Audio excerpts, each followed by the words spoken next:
बिस्मिल्लाहिर्रहमानिर्रहीम। तो दोस्तों ये कुछ मैंने मसाले ले लिए हैं जिसके अंदर लौंग है, ज़ीरा है, बादियान फूल, दालचीनी, जायफल जवात्री, बड़ी इलायची, काली मिर्च, तेज़पत्ता और सब्ज़ इलायची है। तो ये दोस्तों कुल टोटल मसाले नहीं हैं जो कि गरम मसाले के अंदर होते हैं। इसमें से काफ़ी सारी चीज़ें शॉर्ट हैं, मगर ये मैंने स्पेशल ख़ास कर जो मसाला मैं तैयार कर रहा हूँ गरम मसाला, इस मसाले को जिस तरह से कि बकरीद आ रही है आगे, तो आप इसको गोश्त की कोई भी चीज़ बनाएं इसको उसमें इस्तेमाल कर सकते हैं। इसका बहुत ही ज़बरदस्त किस्म का रिज़ल्ट आएगा।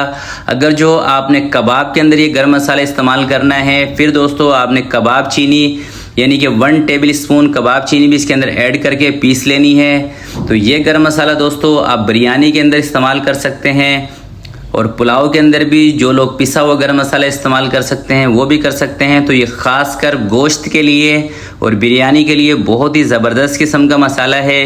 तो इन्हीं क्वांटिटी के साथ जो स्क्रीन पर मैंने आपको दिखा दी थी, आप बिल्कुल आंखें बंद करके ये मसाला बना के रख लें और गोश्त की कोई भी चीज़ बनाएंगे, आप बिरयानी बनाएंगे तो इंशाल्लाह आपको बहुत ही ज़बरदस्त किस्म का रिज़ल्ट इसके अंदर से मिलेगा। तो इस गरम मसाले को लेकर दोस्तों एक बात मैं आपको ज़रूर बताना चाहूँगा कि ये जो गरम मसाला है, ये आम जो गरम मसाला है पैकेट वाला, ये आप घर में बनाते हैं उसकी निस्बत थोड़ा सा तेज़ गरम मसाला है। तो इसका इस्तेमाल भी आपने किसी भी रेसिपीज़ में पहले वाले गरम मसाले की निस्बत कम रखना है और इसको बिल्कुल पाउडर की शक्ल में नहीं पीसना है, इसको थोड़ा सा दरदरा सा पीसेंगे। तो जिसके लिए 1 से 2 मिनट हमें मशीन को चलाना पड़ेगा। तो थोड़ा सा दरदरा पीस कर उसका जो फाइनल लुक है वो मैं आपको दिखा देता हूँ। बिल्कुल पाउडर इसको मैं नहीं पीस रहा। और ख़ास कर मैं फिर आपको बता रहा हूँ दोस्तों, बिरयानी के अंदर और गोश्त की जो रेसिपीज़ हैं उसको ये 4 चांद लगाएगा इंशाल्लाह आपका गरम मसाला। तो मशीन को बंद करके और आपको फाइनल लुक मैं दिखा देता हूँ कि किस तरह का हमारा बना है। तो माशाल्लाह से बहुत ही खुशबूदार और देखने में ही आप देख सकते हैं कितना खूबसूरत लग रहा है। ज़बरदस्त किस्म का गरम मसाला हमारा तैयार है।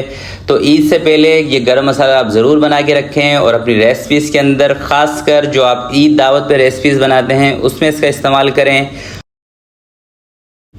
तो ये गरम मसाला दोस्तों आपकी रेसिपीज़ को, आपके खानों को बहुत ही फ़ायदा देगा। तो प्यारे दोस्तों, आज की ये रेसिपी, ये वीडियो आपको अच्छी लगे तो प्लीज़ इसको ज़रूर लाइक कीजिएगा और अपने दोस्तों के साथ शेयर कीजिएगा। अपना बहुत सारा ख्याल रखिएगा, अपने वालिदैन का ख्याल रखिएगा। अल्लाह हाफिज़।